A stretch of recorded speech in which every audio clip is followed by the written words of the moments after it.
حق اور سچ کی جیت، سینکڑوں لوگوں کا روزگار بچ گیا۔ لاہور ہائی کورٹ نے 24 نیوز کی نشریات بحال کرنے کا حکم دے دیا۔ عدالت کا پیمرا کو 24 نیوز کا لائسنس بھی بحال کرنے کا حکم۔ پیمرا کی جانب سے حکم امتناعی جاری نہ کرنے کی استدعا مسترد کر دی گئی۔ سٹی نیوز نیٹ ورک کی درخواست کی سماعت جسٹس ساجد محمود سیٹھی نے کی۔ وفاقی حکومت اور پیمرا سمیت دیگر فریقین کو نوٹس جاری، کل جواب طلب کر لیا۔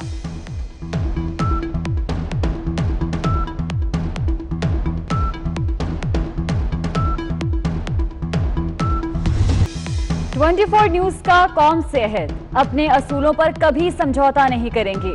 کل بھی عوام کی آواز تھے، آج بھی عوام کی آواز ہیں اور کل بھی عوام کی آواز ہی رہیں گے۔ ہم حکمرانوں کو ان کی کوتاہیاں اور غلطیاں بتاتے رہیں گے، بے ضابطگیاں اور بد انتظامیاں بتاتے رہیں گے۔ کسی صورت بھی اپنے اصولی موقف سے پیچھے نہیں ہٹیں گے۔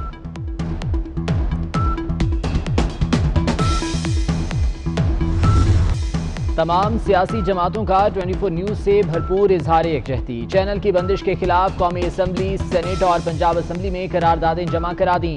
24 نیوز کی بندش آمرانہ قدم ہے، صحافت پر قدغن لگانے سے گریز کیا جائے، قراردادوں کا متن۔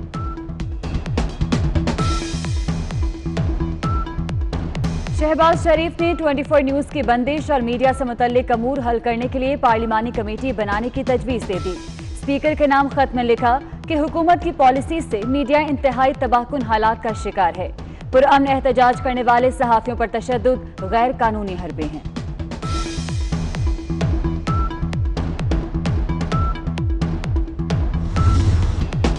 مولانا فضل الرحمان کا کہنا ہے کہ تنگ نظری کی بنیاد پر تنقید برداشت نہیں کی جا رہی، ایک گھٹن کا ماحول ہے جس طرح مارشل لاء میں ہوتا ہے۔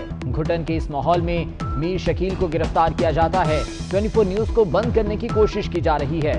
آزادی صحافت پر حملہ نہیں ہونے دیں گے۔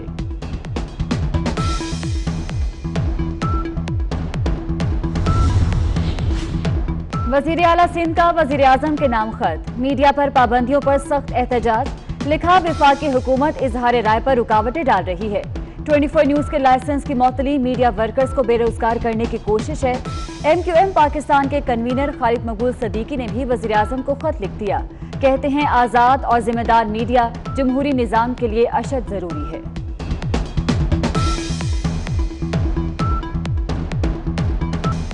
لاہور ہائی کورٹ نے 24 نیوز کو بحال کر کے اس ظالمانہ نظام کی نفی کی ہے۔ حکمرانوں نے انتظامی مشینری کو گھر کی لانڈی بنا رکھا ہے۔ احسن اقبال کی میڈیا سے گفتگو، خواجہ آصف بولے حکومتی سرپرستی میں مافیا پل رہا ہے، حکومتی کرپشن بے نقاب کرتے رہیں گے۔ عوام کا پسندیدہ چینل بحال، ہر طرف خوشی کی لہر۔ 24 نیوز کی بحالی کے فیصلے پر لاہور اور گجرانوالہ میں جشن۔ فیصل آباد، ملتان، وہاڑی، خانیواس سمیت کئی شہروں میں مٹھائیاں تقسیم۔ 24 نیوز زندہ باد کے نعرے۔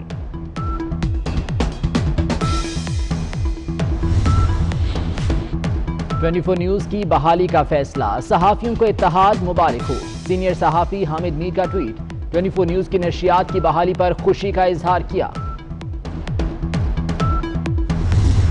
میں بھی آپ نے دیکھا ہے کہ میڈیا اپنا ایک رول ادا کرتا ہے۔ اگر کسی سے کوئی غلطی چھوٹی سی ہوگی تو میں سمجھتا ہوں اس کو بیٹھ کے معاملے کو سیٹل کر لینا چاہیے کہ بجائے کہ اس چینل کو ہی بند کر دیا جائے۔ باقی ایسا کوئی مسئلہ نہیں، ہم چاہتے ہیں میڈیا کو آزادی ملنی چاہیے تاکہ وہ اپنی بات کر سکے۔ لاہور چیمبر نے 24 نیوز کی بحالی کے ہائی کورٹ فیصلے کو خوش آئند قرار دے دیا۔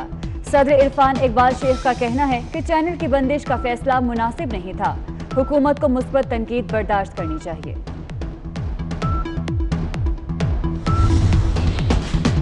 ایمنسٹی انٹرنیشنل نے 24 نیوز کے لائسنس کی معطلی کو آزادی صحافت پر حملہ قرار دے دیا۔ ایمنسٹی انٹرنیشنل ساؤتھ ایشیا کا کہنا ہے کہ صحافت کوئی جرم نہیں، صحافت کی آزادی کے لیے پرامن احتجاج کرنا صحافیوں کا حق ہے۔ پیپلز پارٹی اور تحریک انصاف آمنے سامنے، علی زیدی نے سندھ حکومت کی جاری کردہ عزیر بلوچ کی JIT رپورٹ مسترد کر دی۔ بولے صوبائی حکومت نے اصلی JITs جاری نہیں کی۔ مرتضی وہاب نے وفاقی وزیر کو کھری کھری سنا دی، کہا علی زیدی نے بڑے بڑے دعوے کیے لیکن کھودا پہاڑ نکلا چوہا۔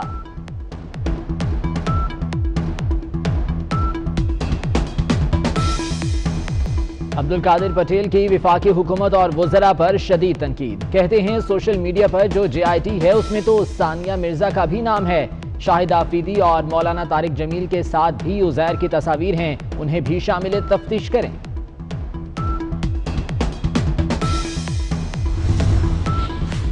عزیر بلوچ پر تاجر کے اغوا اور قتل پر فرد جرم عائد، لیاری گینگ وار کے سرغنہ کا صحت جرم سے انکار، عدالت کا آئندہ سماعت پر گواہوں کو پیش کرنے کا حکم۔ PTI سندھ کا کے الیکٹرک کے خلاف سپریم کورٹ جانے کا اعلان، رکن قومی اسمبلی عامر لیاقت حسین اپنی ہی حکومت پر برس پڑے، کہتے ہیں کراچی والوں کو JIT سے کوئی مطلب نہیں، سیوریج، پانی اور بجلی کے مسئلے حل نہ ہوئے تو خاموش نہیں بیٹھیں گے۔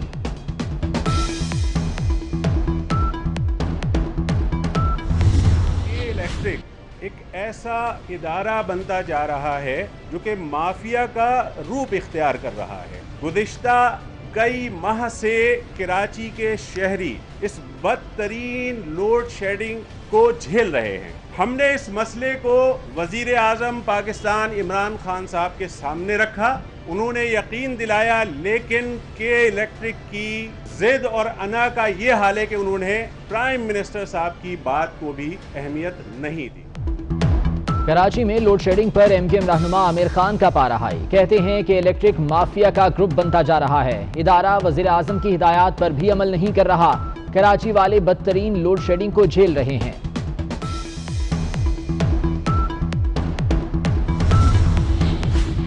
میاں نواز شریف کو اشتہاری قرار دینے کی کارروائی شروع، توشہ خانہ کیس میں طلبی کا اشتہار جاری، جواب کے لیے 17 اگست تک آخری موقع۔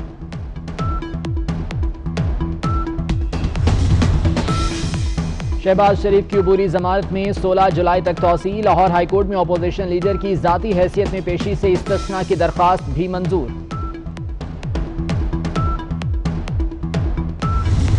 کارگل جنگ میں نشان حیدر پانے والے عظیم سپوت، پاک فوج کا کیپٹن کرنل شیر خان شہید اور حوالدار لالک جان کو خراج عقیدت۔ آرمی چیف کا کہنا ہے کہ مادر وطن کے دفاع کے لیے اپنی جان نچھاور کرنے سے بڑھ کر کوئی اعزاز نہیں۔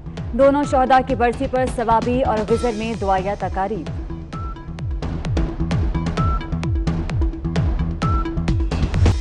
سونا فی تولہ 1000 روپے مہنگا، قیمت 1,05,900 روپے کی ریکارڈ سطح پر پہنچ گئی۔ امریکی ڈالر مسلسل دوسرے روز بھی مہنگا، 23 پیسے اضافے کے بعد ڈالر کی نئی قیمت 166 روپے 95 پیسے ہو گئی۔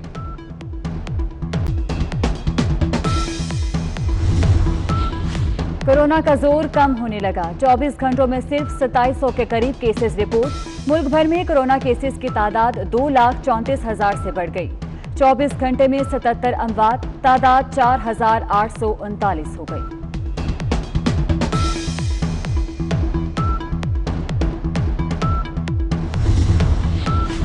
ٹھٹھا کے بعد سجاول میں بھی ٹڈی دل کی یلغار، فصلوں کی بربادی پر کسان پریشان، اپنی مدد آپ کے تحت ٹڈی دل کو بھگانے میں مصروف۔